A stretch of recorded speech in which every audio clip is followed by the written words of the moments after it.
Hello, this is Dr. Casper, and this is the study of government. Today we're going to get the foundational basis of political science.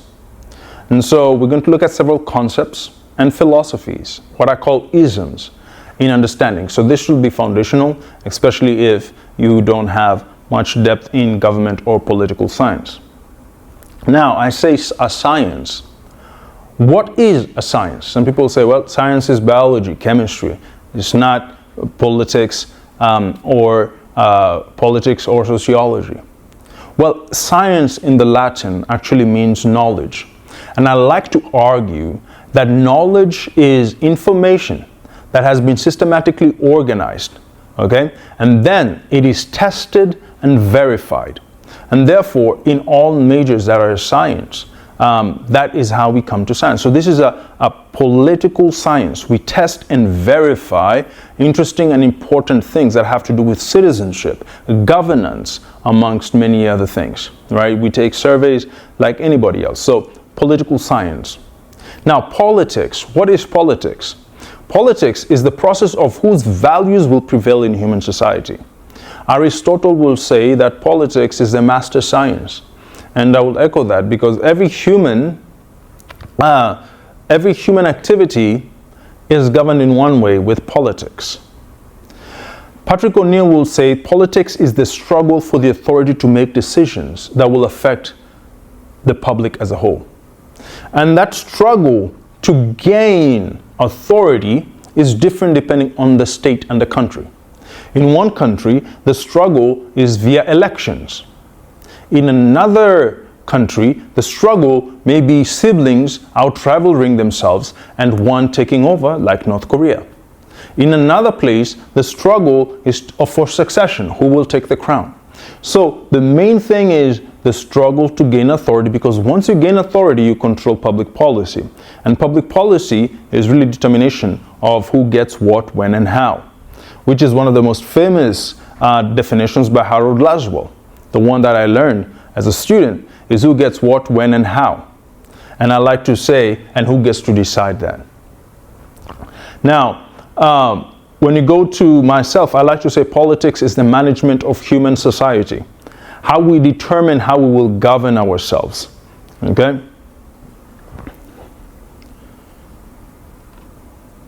Now, there are three approaches to studying political science. One is the institutional approach, and we will use this, in which you look at how different institutions affect public policy outcomes, right? So what are the established patterns of behavior in your country? Are you a presidential system? Are you a parliamentary system? Okay? Are you a monarchy? If you're a presidential system, is it a federal republic? So we look at the institutions in the country. Vis-a-vis, we can also look at behavioral approaches where we try to explain government outcomes by looking at human behavior. I like to say we can look maybe micro all the way to individual presidents and their policies, all right? All the way to looking at how senators versus members of the House behave and how they affect public policy outcome. And then at a higher level, we can do empirical analysis. This is where we collect data. We do observations. Based on our hypotheses, we test this in order to come out with probabilities of outcomes. So we collect data, and this we just use numerical data. Okay? So those are three approaches. Now, again, I'm just laying down the foundation of understanding political science and government. Now, politics has a lot of competition, conflict, sometimes even violence. And where does this come from? There are two factors. Scarcity, which scarcity, as I explained, is when there's a shortage. There's scarcity in everything, but human appetites are not scarce. So how do you redistribute resources? Okay? And there can be competition and conflict. Differences in values. There's many competing value ideals out there on many issues, from faith to abortion to sexuality to all these things. There's so many ideas and value systems out there. And politics deals with how do we deal with these differences in values and differences in scarcity? One of the key things is to understand. Now we move on to many concepts so we can speak the same language. Government. Government is the highest civic institution that has been allocated the authority to determine outcomes that have to deal with the two things that bring political competition: scarcity, differences in values. Because government is the one that creates public policy, and that includes the laws, the rules, the regulations, and the ordinances. Government determines at the lowest level where the traffic signs will be, what the traffic laws will be. At the highest level, government even determines the time and how the time will be managed, how clocks will be managed literally, right? To regulating the food and the medicine you take. So government is very powerful, and whoever is able to win the struggle in a country to control that government controls public policy outcome. Because human beings understand that power is necessary. It is the agency, right? The ability to cause change. And what I like to say is that power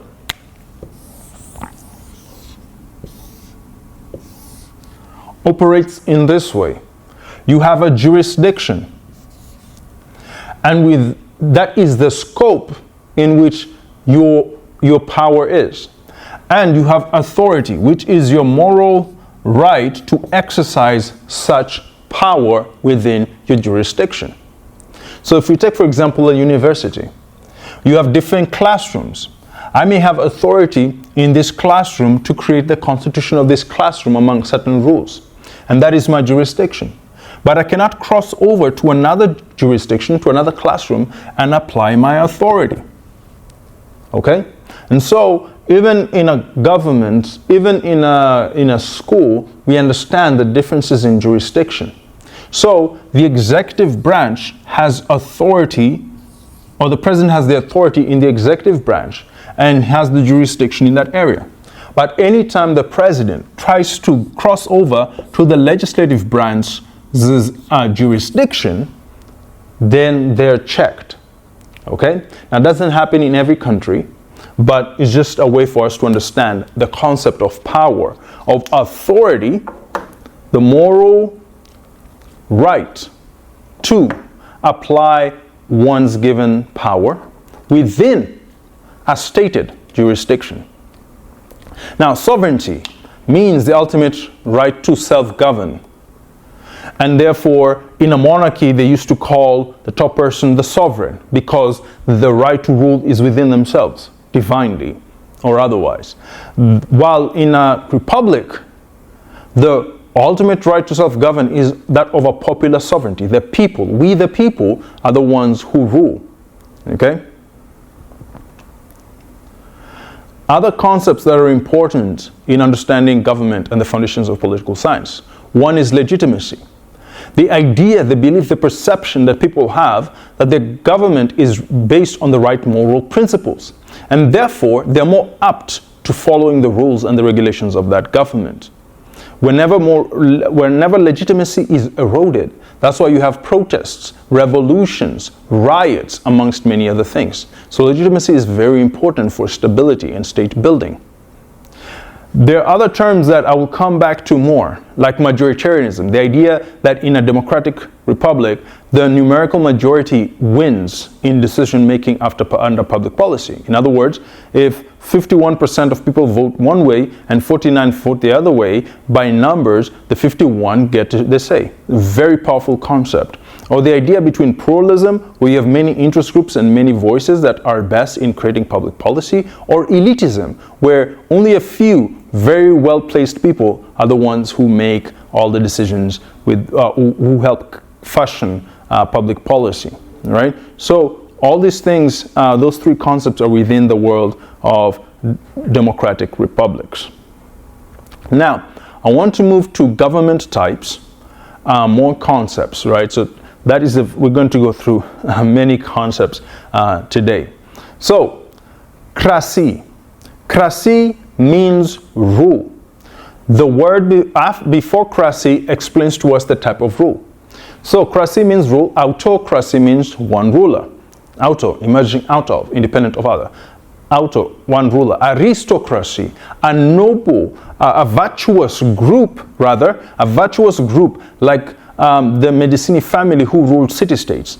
So a privileged class of rulers by virtue of being virtuous. You have an oligarchy, a small group, usually well-financed economic people with a lot of economic might who really run the country. You're talking about when the Soviet Union fell during Russia. But some are now arguing we're moving towards an oligarchic state where you have billionaires, tech billionaires, who now are able to basically run and pay for elections and even maybe input presidents in power. And so that's something to examine in the future. And then what we're used to, democracy, demoskratia. The people are the ones who rule. Anarchy, anti-rule, right? Having no ruler. Few more concepts. Tyranny, the idea that there's abuse of power, right? Authoritarianism, a desire of favoring strict obedience to an authority vis-a-vis your personal liberties. And many times I argue that there is a chance that we are actually moving away from center to more authoritarian forms. If this is the conservative and the liberal, and this is the reactionary, and this is the radical, the farther away we move this way, we move towards authoritarianism. More personal liberties. The farther we go out, less personal liberties. Eventually we hit totalitarianism, complete takeover of the state and complete repression of people's personal liberties, eliminating all challengers and suppressing all other voices. We are moving into the world from classical liberalism, where the founding fathers of America were, and even in Europe during the Enlightenment period, towards authoritarianism, right? And we're hitting the world of social Darwinism over here, and we're going to make us way all the way to fascism and Nazism. And we'll keep going this way first with, over here of course we can have some social democrats, but here you're going to hit the social Marxists. And eventually you're going to hit in the world of the communists. All right? And so depending on the type of government and how power is handled and displayed brings out the outcomes that we see, and the definitions help us to understand what type of government we are talking about. Now, those are the concepts. Now, the next thing I want to talk about are the competing isms. We've even talked about some of them in the concepts. We're talking about democracy, authoritarianism, fascism. These are more if we're talking about what I call political structural ideas, vis-a-vis economic structural ideas such as capitalism, socialism, communism. And so we just want to get a gist and understanding of these different ideas and value systems in order to know what they mean. Because when we talk in future topics, it's good to have the same language. So let's start with what we are more familiar with, democracy, right? The people rule. There's direct democracy where you make a decision, maybe in a referendum or in a local election when you're voting on whether we should have more buses and whether we should allow a bond to be taken of $500 million and all these things locally, right? So there's direct, we can participate somewhat in direct democracy, but it's not feasible the larger you become. So we have what we call a representative form of democracy. This is what we call a republic, okay? And so in a republican form, that's when you find what I talked about, the majority and majoritism concept, where it's a very powerful concept. Think about it, right? If you have 10 million people, those are a lot of people. 6 million people vote one way, 4 million people vote the other way, the will of the 6 million prevails. That means a whole lot of people, 4 million people's will not prevail. But it's a powerful concept that keeps the stability of a democracy. You have pluralism, where we have many interest groups participating in public policy, while versus elitism. And you find that many countries were actually created to balance the interest of the two. So if we take the United States, for example, the people vote in a popular election, but the electoral college, which is very much an elite-based system, is the one that determines who the president is, right? And so there's this balance between elitism and pluralism. And another word I like to use is true democracy, where we actually see a very high level of enjoyment of liberties and rights and participation from all members of that society. Because even when you look at many societies, maybe only land-owning men had the ability to participate politically, or certain groups of ethnic groups had the right to participate, and then all genders had the right to participate. So that progression in a democracy is important to also observe in determining levels of democratization in a country. Fascism. Fascism is born of social Darwinism. So now we are somewhere around here. Right? And here's what I like to say. This is a Trump Republican. This is a George Bush McCain Republican. This is a Biden Democrat. And this is a Bernie Sanders Democrat. Right? And so depending on where you are, right? Depending on where you are, you have different outcomes. Although all of this tends to be in one party called the Republican Party, and all this tends to be in one party called the Democratic Party, those are the vehicles, they're not the ideology. And so a conservative versus a reactionary, they can have very different viewpoints and worldviews. Now, that is the American experience. Now, part sometimes of touching American experience is from here we go this way, we go into the world of social Darwinism. Now, if you know anything about Darwinism, it's the race for survival, okay? For superior sexes and races. And therefore, you take those concepts that Darwin had and you apply them to a social political context. That is what social Darwinism is all about. So it really boils down to race. It brings in things like race politics. You want to create a master race, and you want to strip the states of its weaknesses because you want to evolve to a higher level. And so anything that is deemed weakness, it can therefore be eliminated from the state.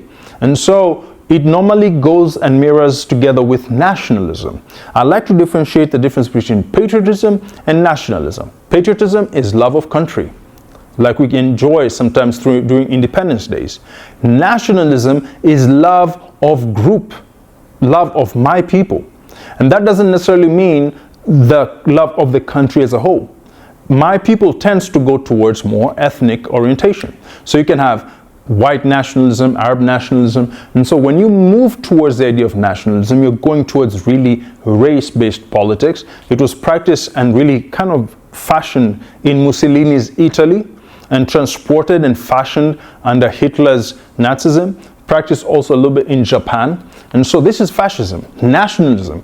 Unify the country under a genetic banner, individuality, a push away from immigrants, being anti-immigrant or other. So if you're not part of the group and you're not conforming to the group, you're a threat to a group, and therefore you are eliminated. And it moves towards totalitarianism, complete elimination of all challenges and taking over the state. Economic material capitalism is still important, but I usually say this: it's capitalism with a heavy hand. In other words, you can practice capitalism, just do not go against the government or the Führer or the leader, because there will be consequences. Repressing foreign trade, abolishing unions, right? And so violence is okay. The farther out you go on the right or the left, you're going to end up in a situation where violence is okay. It's a means to an end. Vis-a-vis, violence is of last resort. and major military buildup, usually for repressing those who are in opposition and taking over other territories. That's what we see under fascism. Now, let's move to the economic types. Capitalism. Capitalism is more of love of the private, production and decision making by individuals or corporations. And so free market determines through, you let the market determine the price by demand, supply-demand rules. Now you can have laissez-faire capitalism, where you argue the market can self-regulate individual enterprises and limited government intervention or regulation. However, I like to say in reality, most countries actually regulated capitalistic societies where they use both fiscal policy, which is what Congress passes laws on taxation amongst many other things, and they use monetary law through the Federal Reserve banks to determine interest rates and regulate the banks and money flow. And capitalism in many ways is a vehicle, it's a tool, right? And all these things are tools, right? They're not a religion. And so when we go all the way back, for example, just giving some examples, during the slave codes in different states in America, you could take a human being and really dehumanize them and call them a property, and basically trade them like a good, just like cattle. You could take someone and treat their children like cattle in an economic enterprise, right? And so that is also something that required regulation. You go towards the Industrial Revolution.